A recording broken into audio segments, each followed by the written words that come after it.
थे। He was an eminent archaeologist, archaeological survey of India में थे। जी। उसके बाद जो ना इन्होंने ये इसमें नेशनल ओशियोनोग्राफिक डिपार्टमेंट ये है, वहाँ NIO नेशनल ओशियोनोग्राफिक में जाके जो ना उन्होंने इसके एक मैरीटाइम आर्कियोलॉजी का एक ब्रांच शुरू किया। Then he had conducted certain excavations at this one Dwarka ji. तो उसमें उनको जो ना जो पहले जो हम लोग इतिहास में जो कहते थे, जो द्वारका, जो कृष्ण का जो द्वारका का, उसके कुछ पोर्शंस आइडेंटिफाई किया है। And he has also got certain anchors from there, जो उस जमाने में यूज किया करता था।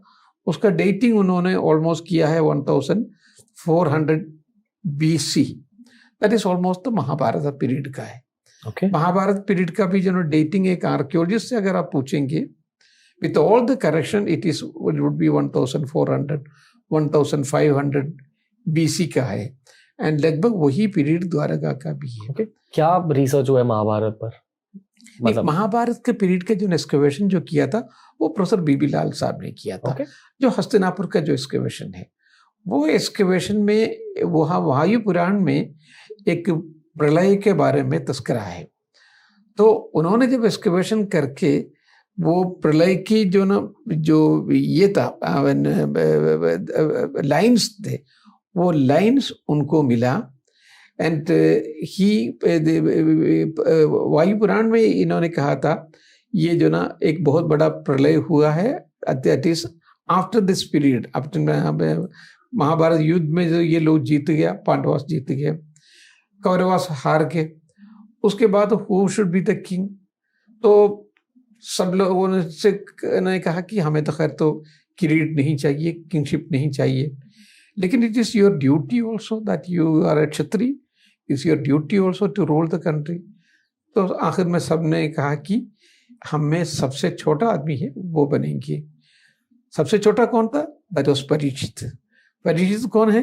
अभिमन्यु के बेटे। तो ये रेफरेंस में वायु पुराण में ये कहा है कि उनकी परीक्षित के 8 जनरेशन जब रूल कर रहे थे हस्तिनापुर, वहाँ एक बहुत बड़ा प्रलय आ गया, सब कुछ तबाह और बर्बाद हो गया। उसके बाद जो है यहाँ से लोग माइग्रेट करके गया कौशाम्बी। कहाँ? कौशाम्बी आजकल का इलाहाबाद। Okay okay. तो उसका रेफरेंस जो है ना ये फिर यहाँ एक्सकवेशन किया उन्होंने, तब जो ना उनको एक पोट्री मिला उस पीरियड में, जिसको हम लोग कहते हैं PGW, पेंटेड ग्रेवेयर कहते हैं। वो थोड़ा सा ग्रेवेयर में होगा, ग्रे कलर होगा, उसमें थोड़ा सा पेंटिंग्स भी है, तो इसलिए PGW कहते हैं। और ये पोट्री जो ना सबसे नीचे का पोर्शन जो ऑल एसोसिएटेड प्लेस, जैसे हस्तिनापुर हो गया और कुरुक्षेत्र हो गया, उसके बाद जो ना 5 जगह थे, इंद्रप्रस्थ, तिलपत, बागपत, सोनीपत, इन सारी जगह जो महाभारत से एसोसिएटेड है, उन सब जगह से सबसे नीचे का एरिया से ये पोट्री मिला, तो इसलिए उसको जो ना महाभारत पोट्री कहते हैं।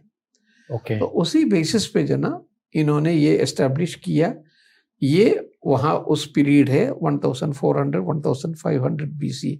That is the contribution of professor B B Lal. According to evidence, it's according purely according to evidence. Scientifically speaking archaeological community ये मानती है कि 1400 BC के आसपास महाभारत युद्ध हुआ, महाभारत पीरियड हुआ है।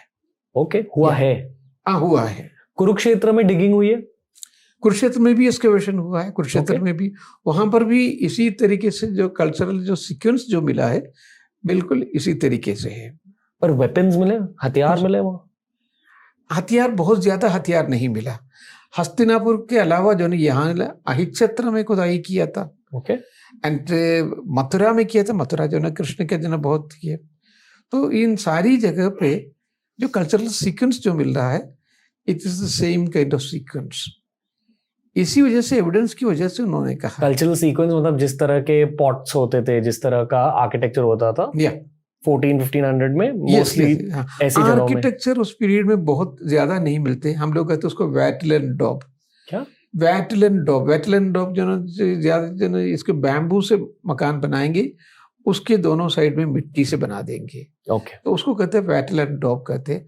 वो बहुत बड़ा शहर ना, जो जिस तरीके का वर्णन मिलते थे उस तरीके का वर्णन जन्म वाले जन शहर बहुत कम मिला है। इसलिए मुझे ऐसे पॉडकास्ट बहुत अच्छे लगते हैं। अच्छा, क्योंकि हिस्ट्री भी इतनी ज्यादा मिस्टीरियस है, कॉन्वर्सेशन से ही आप और ज्यादा जान सकते हो हिस्ट्री के बारे में। बहुत सारे लोगों से महाभारत के बारे में पूछा शो पर, हर कोई अलग जवाब देता है। बहुत सारे लोग कहते हैं 3000 BC के आसपास का फेज है महाभारत का। आई डोंट नो, पर जब मैं आर्कियोलॉजिस्ट से बात करता हूँ ये पेंटेड ग्रेवेयर की बातें होती है। वो असल में जो है वो जो मैं बताया वायु पुराण का जी, वो वायु पुराण का जो रेफरेंस है वो बहुत सही प्रोफेसर लाल साहब ने निकाला था। उसमें कहते हैं तस्मीन नगरे नागस्वाहे त्युक्तार निजक्षु नगरम कौशाम्बेयम सनिवत्सायदे। So I mean when he was Nijakshu was ruling, Nijakshu was 8th from the generation of Parishit. Wow. तो वो जब रूल कर रहे थे तस्मीन नगरे नागस्वाहे त्युक्तार निजक्षु, so because of that निजक्षु he abandoned the city. वो बिल्कुल छोड़ के नगरम कौशाम्बेयम सनिवत्सायदे, he went to Kaushambian, and Professor Lal could excavate the same kind of pottery in continuation of it there at Kaushambi also. हमने प्रलय की बात करी। प्रलय मतलब basically some sort of flooding. या सम सॉर्ट ऑफ फ्लडिंग, ठीक है। और प्रलय और फ्लडिंग ना होते रहते हैं दुनिया की हिस्ट्री में, होते रहते हैं, chain of, usually meteor strikes की वजह से। It is mostly because of the climatic changes जो ना ये होता है। मतलब जो लोग ग्लोबल वार्मिंग की बातें आज कर रहे हैं, डेफिनेटली पोल्यूशन का बहुत बड़ा रोल रहता है ग्लोबल वार्मिंग में। सही। पर अर्थ के नेचुरल ग्लोबल वार्मिंग और ग्लोबल कूलिंग फेजेस होते रहते हैं। There are 4 seasons, worm Gunj Mendel करके जो ना 4 क्लाइमेटिक जो ना बहुत बड़ा ये हुआ है। मतलब आप एक बहुत मैक्रो टाइम स्केल पर बात कर रहे हैं। 4 सीजन अगर आपने कहा तो लोग एक साल के पीरियड में सोचेंगे, 1000 years, thousands of years के बाद। जियोलॉजिकल टाइम में बात कर रहे हैं, कभी ये हम आर्कियोलॉजिकल टाइम में बात करें, कभी जियोलॉजिकल टाइम हो जाते हैं। आपका इंटरेस्ट है जियोलॉजिकल टाइमलाइंस में?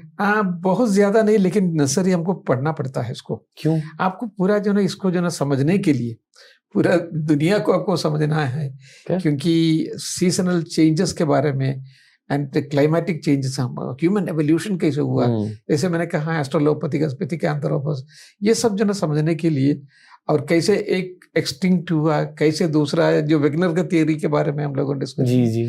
सो यू हैव टू स्टडी, एक ओवरऑल आपका अंडरस्टैंडिंग बहुत अच्छा होना चाहिए, देन फिर आपका माइक्रो स्टडी कीजिए। पता है जैसे महाभारत में I think the story is कि गांधारी ने कृष्ण भगवान को एक श्राप दिया था कि आपकी पूरी डायनेस्टी इवेंचुअली मिट जाएगी, द्वारका पानी के नीचे आ जाएगा। और फिर साइंटिफिकली स्पीकिंग ग्लोबल वार्मिंग की वजह से ग्लोबल वार्मिंग फ्लडिंग हो गई वहां। यस। पर द्वारका जो अभी पानी के भीतर है, वहां एक्सप्लोरेशन हुई है? लाल साहब ने किया, सॉरी प्रोफेसर SR राव ने किया था। मेरा सवाल ये है कि आज की government, Modi government basically Dwarka और वो जो तमिलनाडु के बाहर एरिया है, ये पुंबुहार कहते हैं, इन दोनों जगहों में ज्यादा एक्सप्लोरेशन के पैसे क्यों नहीं दे रही ASI को? या is it not ASI's domain?